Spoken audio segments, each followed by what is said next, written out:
दिल्ली के करावल नगर से आम आदमी पार्टी के इसी सीट से विधायक रह चुके कपिल मिश्रा इस बार बीजेपी से चुनावी मैदान में हैं और उनके मुकाबिल हैं आम आदमी पार्टी के मनोज त्यागी। मेरे साथ हैं त्यागी जी। ये चुनाव और इस चुनाव की चुनौतियां क्या मानकर चल रहे हैं आप?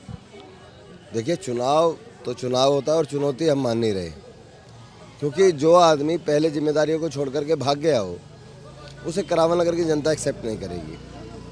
आज पूरे करावल नगर के अंदर एक शोर है कि हमने 2015 के अंदर कपिल मिश्रा को भारी बहुमत देकर जिताया था, लेकिन वो 2 ही साल बाद भाग गया। हमारे करावल नगर को अगर किसी ने विनाश की ओर धकेला है तो उसका नाम है कपिल मिश्रा। इस बार किसी भी हालत में कपिल मिश्रा को यहाँ से कोई जिताने वाला नहीं है, क्योंकि ये वही कपिल मिश्रा है जब आम आदमी पार्टी में था तो मोदी जी को गाली दिया करता था, ISI का एजेंट बताता था। आज मोदी जी की पार्टी में चला गया तो आज केजरीवाल जी को, जिन्होंने इसकी पहचान बनाई, जिन्होंने घर से उठाकर इसको 2-2 चुनाव लड़ाए, चंदे का पैसा दिया और दिल्ली में मंत्री बनाया, तो जो उनका नहीं हो सका वो जनता का कहाँ से होगा? किसी का नहीं है। क्रिकेट देखा आपने, समझ लीजिएगा। अच्छा, ये बताइए कि मोहन बिष्ट जो यहाँ से रिसेंट विधायक रहे हैं, इस इलाके में और बहुत सारी क्या समस्याएं हैं जिनको बीजेपी के विधायक पूरा नहीं करवा सकते? देखिए, सबसे बड़ी समस्या जहाँ हम खड़े हैं, सबसे बड़ी समस्या पानी की निकासी की है। यहाँ नालियों का पानी कहाँ जा कर के गिरना है और वहाँ से कहाँ निकास होगा, अभी तक कोई प्रबंध नहीं हुआ। दूसरी यहाँ सबसे बड़ी समस्या है सोनिया विहार पुस्ता रोड की। सोनिया विहार पुस्ता रोड पे 2-2, 2.5-2, 3-3 घंटे, 4-4 घंटे का जाम लग जाता है कभी कभी, और लोगों को ये पुस्ता डबल चाहिए। इस पुस्ते के दोहरीकरण का मामला कई बार भाजपा के नेताओं ने उठाया। विधानसभा में पहले भी, विधानसभा चुनाव के दौरान भी ये मुद्दा उठाया कि आप इस बार वोट दीजिए, हम इसको डबल कराएंगे। फिर लोकसभा चुनाव आया, मनोज तिवारी जी ने और भाजपा के नेताओं ने खड़े होकर मंच पे कहा कि आप हमें वोट दो, हम 100 दिन के अंदर इस पुस्ते का दोहरीकरण का काम शुरू कर देंगे। 100 दिन को बीते, 100 दिन हो गए। आज लोकसभा चुनाव को तकरीबन 200 दिन होने को आए और अभी तक यहाँ कुछ भी कंक्रीट की एक कंकड़ भी नहीं पड़ी है। तो ये झूठ बोलने वाले लोग हैं, ये झूठ बोल के वोट बटोरने वाले लोग हैं। ये हिंदू मुसलमान के अलावा कोई इनके पास विज़न नहीं है। एक ही विज़न है कि हिंदू को मुसलमानों का डर दिखाओ और वोट ले लो। लेकिन इतना ही बड़ा हिंदुस्तान, मैं उसी बात पर आ रहा हूँ। कपिल मिश्रा ने अपनी जो छवि बनाई आम आदमी पार्टी से अलग होने के बाद, वो एक कट्टर हिंदूवादी नेता की, तो आप उसको कैसे मुकाबला उसका कर रहे हैं? क्योंकि वो जो कंसेप्ट काम करता है वो देखा गया है कि बीजेपी जहाँ जहाँ जाती है इसी कंसेप्ट पर मूलतः काम करती है। आप ये कैसे कह सकते हैं हिंदूवादी नेता की छवि है उनकी?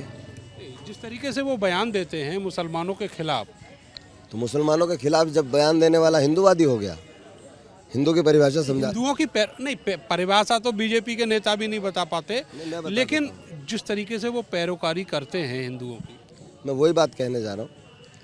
जब हम अपने कोई हवन यज्ञ कोई चीज़ संपूर्ण करते हैं तो क्या बात बोलते हैं कि धर्म की जय हो, अधर्म का नाश हो, प्राणियों में सद्भावना हो और विश्व का कल्याण हो।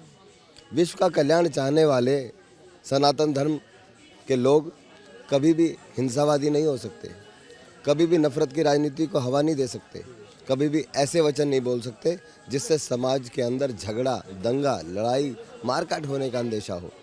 तो असली हिंदू वो है जो समाज को जोड़ने की क्षमता रखता है, समाज को साथ लेके चलने की क्षमता रखता है और विकास की बात करता है। धर्म क्या है? अगर आप विधायक हैं तो आपका धर्म है आप नाली, गली, सड़कें, अस्पताल, स्कूल दीजिए अपने लोगों को। अगर आप शिक्षक हैं तो बच्चों को अच्छी पढ़ाई दीजिए। अगर आप खुद विद्यार्थी हैं तो अच्छी पढ़ाई में ध्यान दीजिए, ये आपका धर्म है। तो धर्म का काम तो कभी कपिल मिश्रा ने किया नहीं, अधर्म का काम किया है। तो इस बार अधर्म का जवाब देने के लिए पूरे करावल नगर की जनता तैयार है। धर्म को जिताएगी और अधर्म को हराएगी। इस बार सत्य की जीत होगी। सामाजिक सद्भावना की आपने बात कही। आपने देखा होगा कि जब यहाँ दिल्ली में दंगे हुए उस समय भी कपिल मिश्रा कई मुकदमों में भी नामित किए गए लोगों को उकसाने के आरोप में। तो आप क्या मानकर चल रहे हैं कि वो जो करीब 5 साल पुरानी घटना थी वो लोगों के जेहन में अभी भी है? नहीं, वो तो उनका काम ही वो है। वो घटना से दूसरे लोगों को जोड़ने का बात करते हैं।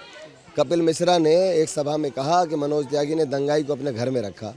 मैं आज आपके माध्यम से पूछना चाहता हूं कि कपिल मिश्रा के पास सबूत है, दिल्ली पुलिस के पास सबूत नहीं, आईबी के पास सबूत नहीं, इन्वेस्टिगेशन की और दूसरी एजेंसियां जो अमित शाह जी के अंडर में चलती हैं, किसी के पास सबूत नहीं। तो ये कौन से अंतर्यामी कपिल मिश्रा हैं जिनको इतना पता है कि भाई हमने ये दंगाई को घर में रखा और हमारे घर के बाहर सीसीटीवी कैमरा, गली के कोने पे सीसीटीवी कैमरा। आप निकालो फुटेज, देख लो और झूठ बोलने की राजनीति करना बंद करो। अगर तुमने वास्तव में अपनी माँ का दूध पिया तो साबित करो कि हम दंगाई को घर में हमने रखा, और नहीं तो झूठ बोलना बंद करो। 40-42 हज़ार वोटों की पिछली बार जीत थी कपिल मिश्रा की। आज इस जीत को या हार को किस तरीके से देख रहे हैं? भारी वोटों से हार होगी, भारी वोटों से, बाकी बजरंगबली जाने। तो कांग्रेस पार्टी कहाँ है इस चुनाव में? कांग्रेस पार्टी ढूंढनी पड़ेगी। बहुत शुक्रिया आपका हमसे बात करने के लिए। तो मनोज त्यागी बता रहे हैं कि कांग्रेस पार्टी ढूंढनी पड़ेगी और कपिल मिश्रा लंबे अंतर से इस चुनावी मैदान में पराजय पाएंगे। दावा बड़ा है, लेकिन देखना होगा कि चुनावी नतीजे अब किस तरफ जाते हैं। कैमरा सहयोगी सानू के साथ मैं नरेंद्र, भारत समाचार, दिल्ली।